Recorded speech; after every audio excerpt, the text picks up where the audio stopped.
네, 안녕하세요. 여러분들 반갑습니다. 금융과 에너지 업종을 누구보다 쉽게 알려주는 대기업 멘토 권혁철입니다. 오늘 현대해상이라는 기업 리뷰해 보도록 할 텐데요. 현대해상은 여러분들도 아시다시피 보험사로 금융 관련 업무를 수행 중에 있죠. 그리고 시장에서 저평가를 받으면서 이 기업 밸류업 프로그램의 모멘텀을 가지고 있었는데요. 저번 주에 이 기업 밸류업 2차 세미나 발표 날이었었죠. 사실 제가 이 기업 밸류업 2차 세미나 영상을 라이브로 좀 지켜보고 있었는데 내용들이 상당히 실망이 큰 부분이 있었더라고요. 그 부분 여러분들과 함께 확인해 보도록 하고, 그리고 사실 결국엔 이 기업 밸류 프로그램은 세제 혜택이 상당히 중요한데, 이 세제 혜택은 야당인 민주당의 선택이 상당히 크죠. 이 이유에 대한 것도 같이 한번 확인해 보면서 천천히 얘기 나눠보도록 하겠습니다. 먼저 시작하기 전에 저희 대기업 채널에 오시면은 모든 종목들을 커버해 드리고 있으니까 찾아와 주시면 정말 감사하겠고, 제 영상도 끝까지 지켜봐 주시면서 댓글로 궁금하신 것들 남겨주시면 다음 영상에서 말씀을 드리도록 하겠습니다. 그러면 현대해상 바로 보도록 할게요. 일단 현대해상 같은 경우 손해보험 그리고 재산보험, 기타 보험 등등등 하고 있는 보험 상품 판매 사업을 진행 중에 있는 기업이고, 재무제표를 좀 잠깐 보자면은 현대해상 같은 경우 지금 PBR이 0.45배 그리고 BPS가 68,491원으로 시장에서 저평가를 받고 있는 것을 알 수가 있죠. 그런데 여러분들도 아시다시피 기업 밸류 프로그램 이슈가 있었잖아요. 이 기업 밸류 프로그램 같은 경우 저평가되어 있는 기업의 가치를 개선시킨다는 정책이었었죠. 주요 내용 좀 짤막하게 살펴보자면 상장사의 주요 투자 지표를 활용해서 시가총액 및 업종별로 비교 공시를 하고, 그리고 상장사들에게 기업가치 개선 계획을 공표하도록 권고하고, 기업가치 개선 우수기업 등으로 구성된 지수 개발 및 상장지수 펀드를 도입하겠다는 내용이었습니다. 세부 내용이 2월에 발표가 되었었는데 일단 세부 내용도 함께 살펴보도록 할게요.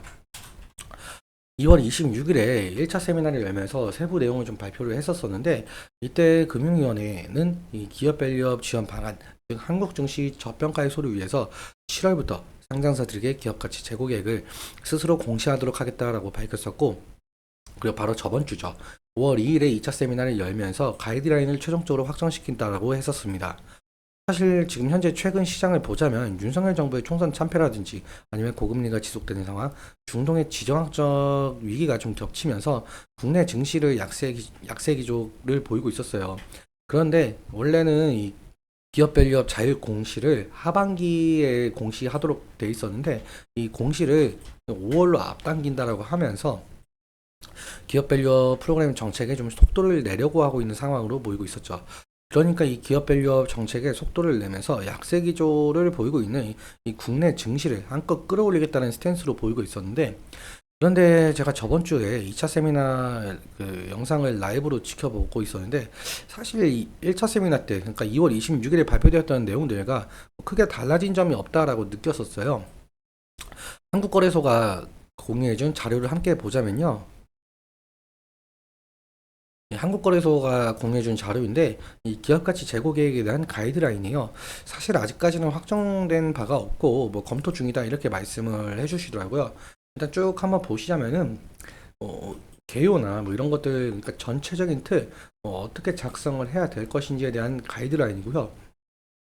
사실 이 자료 같은 경우는 이 기업 밸류업 정책 초기에 나왔던 자료들과 거의 내용이 달라진 바가 없습니다. 두 번째 자료도 함께 보시면은 기업 가이드 제고 계획 가이드라인에 대한 해설서예요. 사실 이 부분도 마찬가지로 크게 달라진 내용들이 없다라고 보시면 될 것 같고, 세 번째 자료 같은 경우 향후 계획에 대한 내용이 담겨져 있었더라고요. 사실 향후 계획 같은 경우 이미 2월 26일에 발표가 되었었죠. 이때 당시에 발표되었던 내용들과 뭐 달라진 점이 없더라고요. 이 부분도 참고해 주시고, 네 번째 자료도 마찬가지예요.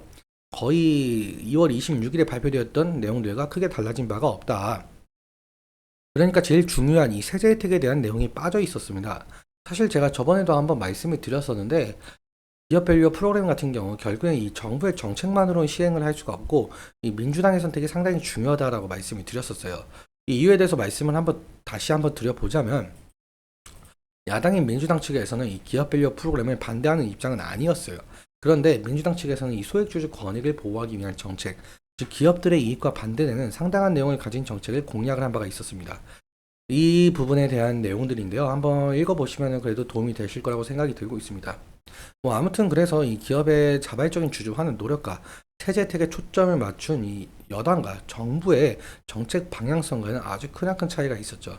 앞서 말씀드린 대로 4월 총선에서 여당이 국민의힘이 참패를 했었고 야당인 민주당이 승리했었죠. 그래서 더욱더 현 정부의 기업 밸류업 정책에 제동이 걸릴 것이다 라는 시장 평가는 있었습니다.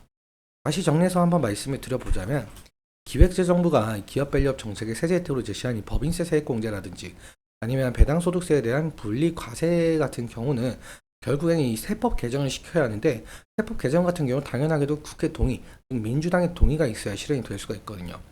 그런데 이런 세법을 다수당을 차지한 민주당이 부자 감세로 규정을 하게 되면서 국회 법안에 반대할 경우에는 세법 개정이 상당히 어려워지게 되겠죠. 그렇다면 이 기업 밸류업 프로그램도 무산이 될 가능성도 높겠고요. 그래서 아직까지는 이 세제 지원 같은 경우 여전히 검토 중이다라는 입장을 내세우고 있는 것 같습니다. 일단 민주당도 1,400만 명에 달하고 있는 이 개인 투자자들의 여론에 반응을 할 수밖에 없는 입장이긴 해요. 그래서 사실상 합의가 이루어지지 못한다고 한다면 저번 주 2차 세미나 발표 내용처럼 다시금 이 세제 지원 같은 경우 내용은 빠져 있을 가능성이 상당히 높을 것 같습니다. 때문에 실제로 이 기업 밸류업 정책이 실현이 될지는 저는 아직까지는 미지수로 보이고 있고요. 이 부분은 좀 지속적으로 체크해 나가면서 여당과 야당이 합의가 이루어질지 그 부분 좀 지켜보면서 대응을 해야 될 이슈로 보이고 있습니다. 그럼 차트 보면서 마무리 설명 짓도록 할게요. 현대해상의 차트를 보시면 아무래도 보험사이다 보니까 금융 테마 형성이라든지 보험 테마 형성 그리고 호실적 기대감이 모멘텀으로 작용을 하면서 주가 변동성을 나타내고 있죠. 최근 2월부터 시작한 이 기업 밸류업 정책 이슈로 상당한 상승을 좀 이끌어낸 바가 있었지만 2월 26일 1차 세미나 때 실망이 가득한 내용들 때문에 어느 정도 실망 매물이 좀 쏟아진 바가 있었습니다. 아무튼 지지라인 같은 경우 제가 미리 선을 좀 그어놨었는데 지금 5월 2일 날 그 2차 세미나 발표 날 때도 상당 부분 하락한 것을 좀 보실 수가 있어요. 다음 날인 금요일에도 마찬가지고. 그래서 다시금 이 저평가를 받고 있던 기업들이 조정이 나올 가능성은 좀 있을 것 같아 보이고요. 일단 이 부분 좀 지지가 일어나는지 좀 상당히 중요하겠죠. 과거에도 이 부분에서 좀 지지가 많이 일어난 것으로 보이고 있는데 아무튼 여기 지지 라인을 이탈 시에는 리스크적인 관리는 필요할 수 있을 것 같고요. 그리고 사실상 기업 밸류업 프로그램 같은 경우 모멘텀은 상당히 긴 시간을 바라봐야 된다라고 생각이 들고 있어요. 이 이유에 대해서 앞서 말씀을 드렸지만 여당과 야당의 합의가 1차적으로 제일 중요하고 만약에 여당과 야당의 합의가 됐다라고 하더라도 이 법 개정을 하려면 상당한 기간이 걸리겠죠. 그래서 이 기업 밸류업 정책 같은 경우는 좀 어느 정도 긴 기간을 가지고 바라봐야 되는 점이 있다.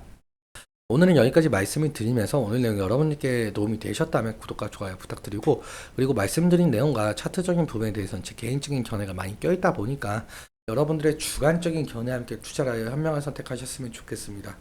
오늘도 시청해주셔서 감사하고 지금까지 멘토 권혁철이었습니다. 감사합니다.